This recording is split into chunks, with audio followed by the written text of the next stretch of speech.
right now we have a deputation from the Great Southern Amateur Basketball Association. Gary, nice to see you. Thank you. If you'd like to use the microphones at the end there, and if you're unsure how to turn them on, Councillor Kemp, I'm sure will show you how to. With your deputation, you have 10 minutes, which includes questions from elected members. If you feel that you need longer than that, I'm happy to give you an extra 10 minutes with the approval of the rest of the elected members, but for now you have 10 minutes and we'll let you know when your time is up. Thank you.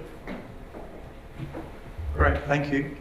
First of all, I'd like to just thank Mayor Jenkins and the elected members for entertaining us tonight and giving us this opportunity to speak about our proposal.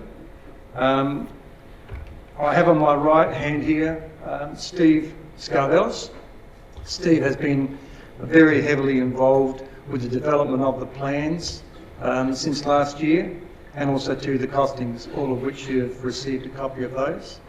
So Steve plays quite an important part in understanding our ideas as far as the design and things like that is concerned. It is a stakeholder proposal, not just basketball. I am obviously a key stakeholder, being the president of the Great Southern Amateur Basketball Association. We also too have been in meetings with the Victor Harbour Gymnastics Club, and Nairi, who is the president, would be present here tonight. Unfortunately, she's suffering from COVID, so she's not able to make the meeting, but she would be here as well to present anything. This is, just wanted to highlight, before I hand across to Steve, that this is not a recent proposal. We have been working on this proposal for some time, so we'll just leave it at that it's not a new proposal, okay? It is one that has been in the pipeline for quite some time. And so we've spent extensive hours working through options to make sure that we're not wasting people's time in asking you to take a closer look at it. So what I'd like to do now is to hand over to Steve and allow him then to do his bit. Thank you. Thanks, Gary, and thanks to everyone for having us here. Just on my experience of 10 years with Basketball Association, my kids have played basketball that time, and I can go into a bit more about my experience at the end or through question time, but we'll just get back into it for now. We're here to put forward a proposal that is designed to meet the growing needs of the community. As an example, both basketball and gymnastics have had kids wanting to join and either aren't able to join because there's not enough area, or they aren't able to train and have competitions enough because there's just simply not enough facilities around. Port Elliot Schools closed down their gym for our use. It's hard to get into some of the colleges, and some of the teams aren't even training. There's over 200 kids in the gymnastics who can't join because they don't have enough room. They have lots of other limits that I'm sure Nairi will, when she gets her chance to speak, will explain. Lots of our kids are training on Sundays in the afternoons because that's the only time that they can get a court. There's other interested groups that can't utilise the recreation centre due to the lack of availability and places to meet. The growth projections for the region demand a facility that needs to be upgraded, and one like this. Our plans have been designed around a start point for a lot of users. They've been engineered and costed by industry professionals and trades. The current stage plans cater for gymnastics, indoor sports such as netball, basketball, volleyball, badminton and more, inclusive of alternative needs, disability programs, for dance, martial arts, cultural expression, there's a creche and childcare, indoor cafe, music, concerts and drama events can be held, classes such as yoga, Pilates, wellbeing, all the And there's spaces for our presentation room and trophy sort of rooms, but that also is big enough room for conferences. Meetings can be there. Event hire is a key to that room and a lot of the project design. Can be used as a fire and disaster refuge. Big indoor area in case it's needed. We'd like to organise our carnivals. We haven't had a basketball, this is as far as basketball. Basketball hasn't had a carnival for quite a few years, just because we ran out of court space. We're actually trying to get another carnival going this year and going to have a trial run, and it means not only utilising both Gore and Victor areas, but having to go outside the council area just to actually hold our own carnival, because there's not enough facility. The design takes in energy efficiency. You'll notice that the wind can blow from one end and up to a higher point. All those little things all add up to cost savings, and that's what the design is here to minimise the energy use. There's a mezzanine floor that overlooks the courts with optimal viewing, and it also has a money-making, revenue-raising area behind with a bar, and the idea then is not only to have that expand, but also it allows then the courts to be hired out for birthdays and lots of other uses that come with the area. The car park design to allow for further site development. The current design has been based on a accumulation of 10 years of travelling and scrutinising other sporting precinct builds and functionalities. In the end, I concrete for a living. I look at plans and have for 25 years.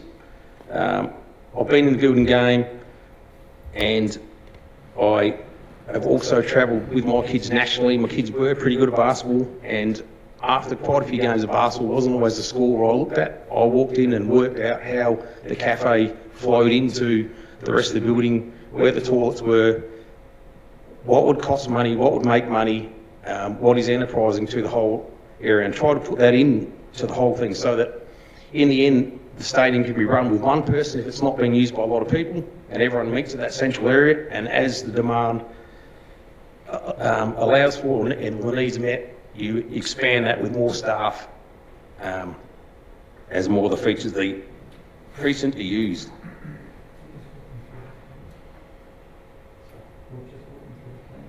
Yep.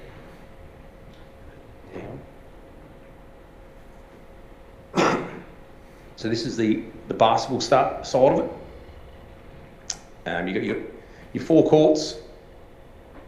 There's a expandable grandstand so that you can have court one as the show court on the left-hand side. It allows to have big feature games, Adelaide District games down, lots of that kind of thing. There's a grandstand on the right-hand side. In the middle of it is not only the underneath rooms for toilets and meeting room for the basketball team before they play. It also has a mezzanine over the top that I talked about earlier, which then flows into the bar, and great viewing area for all four courts and a revenue raiser. I just want to highlight the fact that these facilities can clearly be utilised by other interest groups as well. So when we're taking a look at things like an expandable viewing area and things like that, the space itself, we've been looking at that as to how other user groups can capitalise on what's already been utilised for one thing. So it's like anything, when you see a new stadium put together, you see all those lines that have been painted on the floor. Of course, all those lines mean something, and so that means that we accommodate things like indoor netball, volleyball, badminton, anything, indoor soccer, any of those sports. So it's about being a multi-use facility, and we just wanted to make sure that you're aware that the things that we're actually showing here have got more than just one purpose. So when you look at a stadium, you've got to be looking at multiple purposes and multiple user groups being able to access it. As with the plan up on the screen now, it has... You have 2 minutes left. Okay. Sorry, 2 minutes left. It has multiple viewing areas there. It's got a sunken lounge to either side. and then also the top part, so it allows for a lot of people to sit and watch, and so a lot of people to be up there utilising the area. In the end, the proposal is affordable and works within the existing budgets working within the community means. There's minimal impost to ratepayers through a cost-effective building design, and that's a lot of what we thought about. Was in the end, we all have to pay for it, and we didn't have things we don't need, and it covers a lot of bases. The council asset can be controlled by the community. The use of local trades, services and professions inbuilt and in the management. The money is kept within the local community. There's community pride and participation in looking after the asset in the long term. Can be driven locally by stakeholder teams.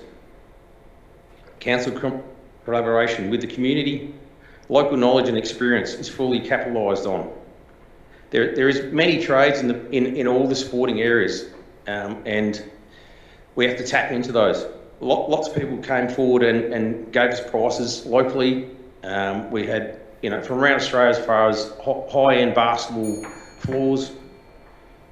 So that's community relationships that already exist can be further enhanced. Community participation means local ownership is a point of support from the community. Steve, your time is up, but I'll ask if any of the elected members have got any questions for you. Councillor Henderson, and then Okay. Councillor Karimba. Excuse me, I've just got one more line to read and then that'll be it, if that's okay. Just to finish off, if I may. All right. Thank you. What we're looking for is that the negotiations currently in play be put on hold while the elected members further investigate with us via workshops the feasibility of our proposal. We're happy to wait a bit longer to make sure that we make the right solution and make sure it's chosen. Thanks. Councillor Henderson, you have a question? Yes, I have a couple of questions. You say that you've been working on this for quite some time, extensive length of time. I'm wondering how long, because I've been on council 6.5 years and supporting discussions about a recreation facility, yet I've never heard of your idea until last week, and I'm wondering why I didn't know about it. So I'd like to know how long, because I want to know why this has suddenly popped up now. And also you talk about a multi-use facility, and council has always talked about multi-use facilities, so there's nothing new there. I'm actually not seeing anything new in your proposal, in your plans at all. And so I'm wondering what guarantee you can offer other sporting groups, for example, who don't currently have facilities in our council area. What guarantee can you offer to those groups that they'll have any facilities in the future? You mentioned a few that are already existing, but you haven't mentioned a few that I know of that haven't got facilities here at all. Okay, so just through the first part of your question, up until 2 years ago, I was on the GSABA committee for 8 years, worked with Dennis L for a long time on the Encounter Bay sports pre-setup. I think it may have been called, I might be wrong on that, which then developed into the Treadwell project. Dennis and I worked through with Neil Treadwell, met Neil Treadwell here. Unfortunately, he didn't take a great listening to our ideas, which is okay. I then worked with the architect that he had employed to do that. It was a 26-year-old guy who ended up giving us two options. We then worked through that and he gave us a third option that we're all happy with. We went through all of that process. I was heavily involved in all of that process to unfortunately be given a $40 million proposal that well done to the council for rejecting it because it's way too much money and we didn't need a lot of the things we did. Okay, it put us through that experience taught me a lot about getting what we need, not what we want. And that's what this design reflects. In the end, all the people that use the rec centre now will be able to use that. our idea is that there's land for the dragon boat people to put their shed on. There's new sports that don't have the area to come about now. There's a whole heap of martial arts people that use different areas.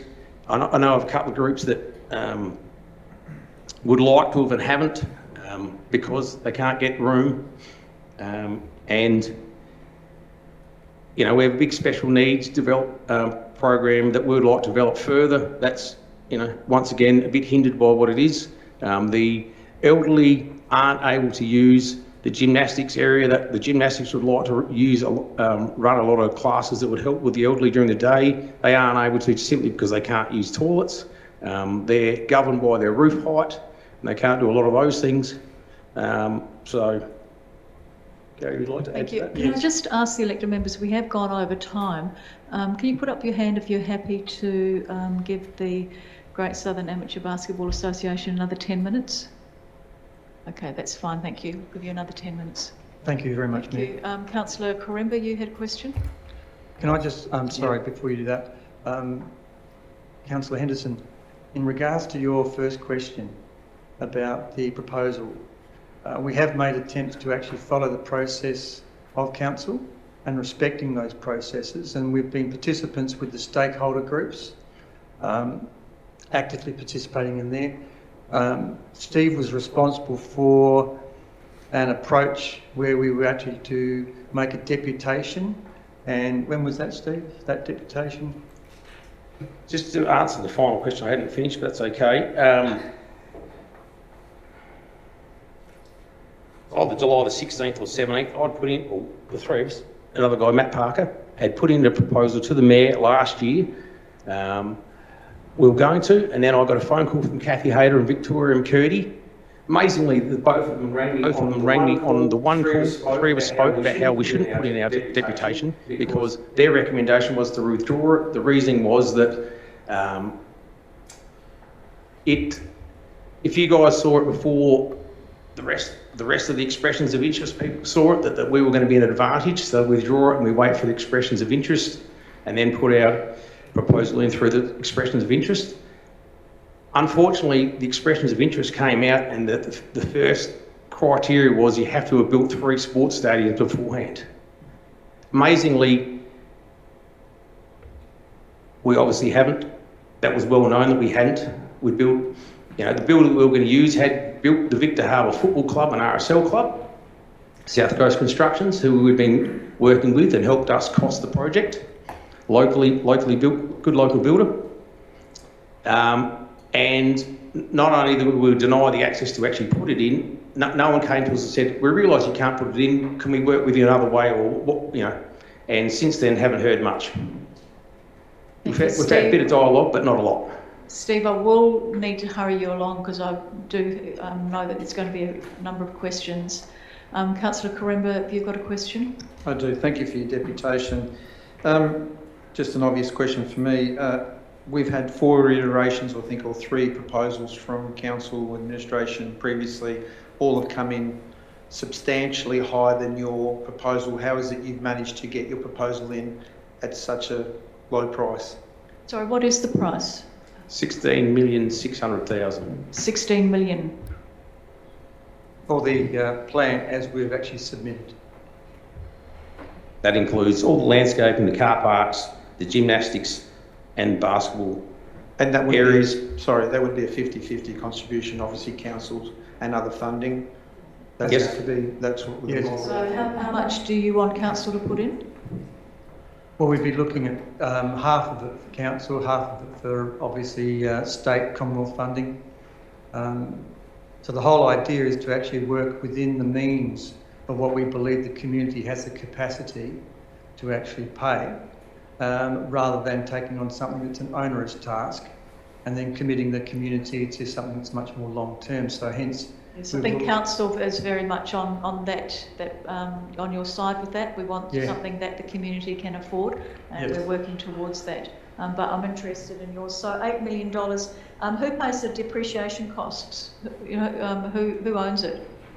well, council would own it. And so council pay depreciation. How much will that be over the lifetime of the building? That's a very good question. I don't have an answer for you on that, Mayor. This is the sort of thing that we'd actually love to have the opportunity to really unpack a lot more,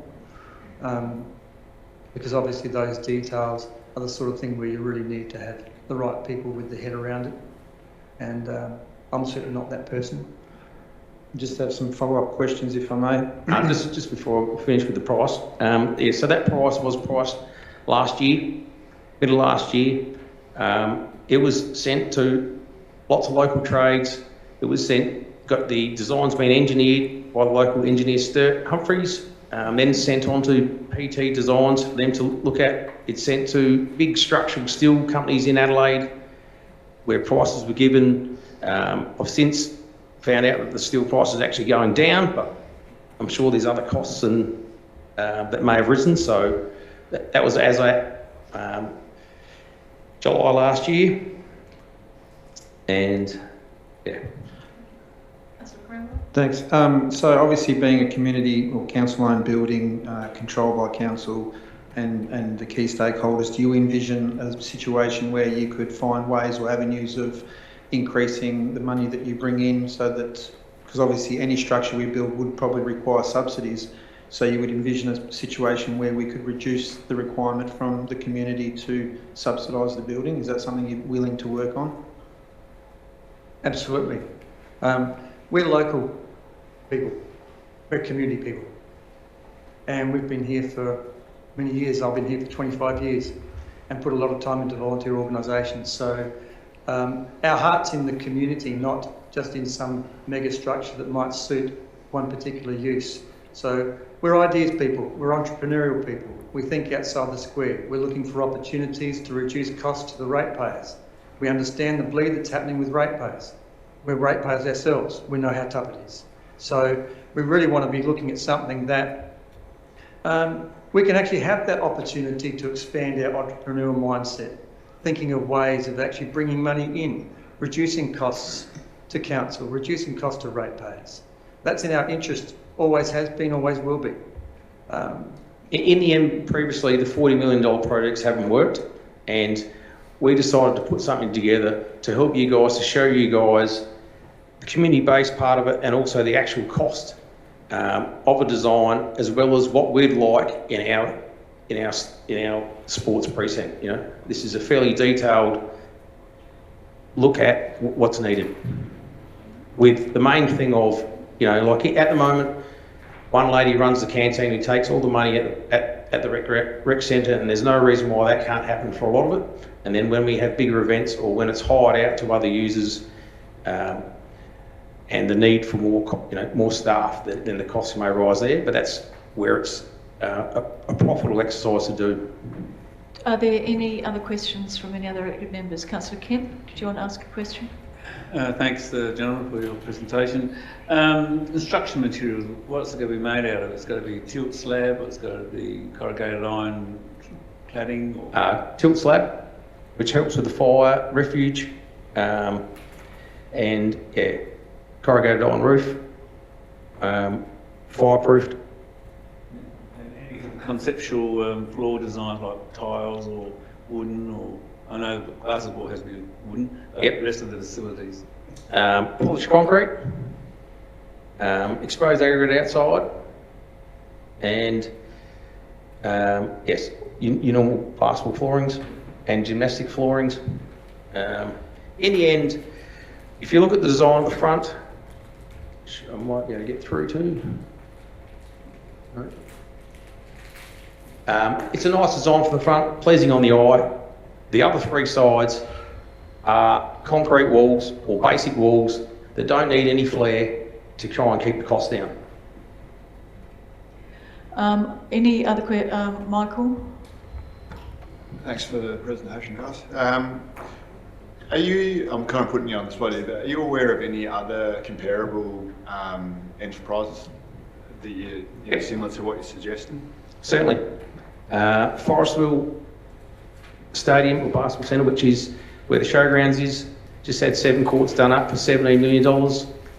In New South Wales, Newcastle, 10-court stadium with a show court of 1,600 people, $25 million. So if you just go on the 10 courts, $2.5 million a court, our forecourts, $10 million, $4 million for the gymnastics and $2 million for the mezzanine and front entrance, comparable to lots of other costings. There's many other costings that show that same thing too. I'll take one more question. If Councillor Henderson, it'll need to be very quick. It will be a very quick question. Have you determined the maintenance cost of the lifetime of the building, and what is the predicted lifetime of the building? That would be a no as far as an exact time. In the end, Yeah, that's the sort of thing that we'd like to actually, we'd like to investigate further with the workshops. Okay, thank you.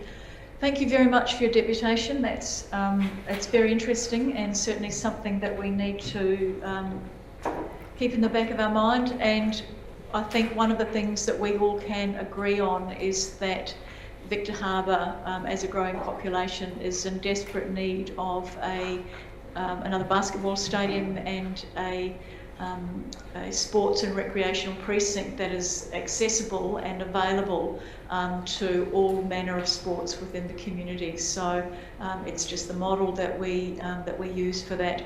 The other thing that to keep in mind is that when council invests any money and when state government invests any money, there are it's very different to when community groups put it in, because we do have to go through our own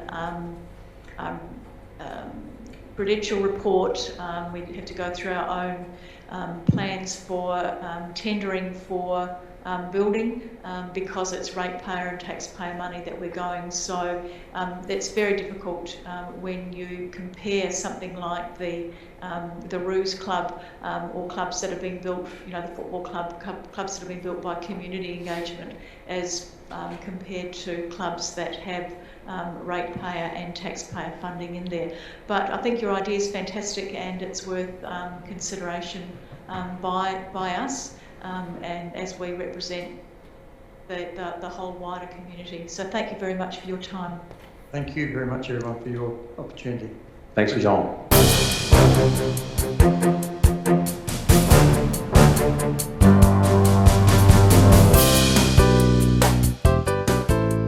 South Coast Television, your community, your voice.